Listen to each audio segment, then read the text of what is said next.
Главната сестра од инфективната клиника во Скопје вчера даде отказ од работното место, а документот за барање на отказот екстремно се прошири и на социјалните мрежи. Во барањето може да се види како таа на 21 септември годинава поднела барање од управата за да се прифати нејзиното отказно решение со образложение дека била непочитувана и деградирана.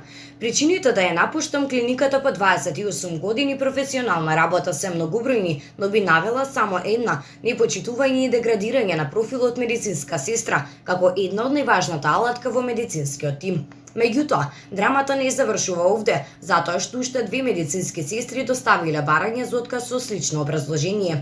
Денеска на ова реакција имаше и министерот за здравство доктор Венко Филипче.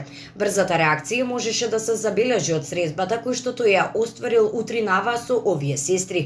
Министерот на својот Facebook профил објави дека се сретнал и им се заблагодарил за нивната посветеност во работата, особено во време на пандемија од коронавирус. Се договоривме после заслужениот одмор кој го зема, повторно да разговараме и да најдеме начин да продолжиме заедно во битката со COVID-19 на инфективната клиника. Секој човек во здравството е важен и ќе направам се за да ги мотивирам здравствените работници, напише Филипче на својот Facebook профил. Дали медицинските сестри ќе ја сменат својата одлука да се вратат на работното место и дали ќе го смират својот револт од начинот на кој што биле третирани од останатите, останува да видиме после истекот на нивниот годишен одмор.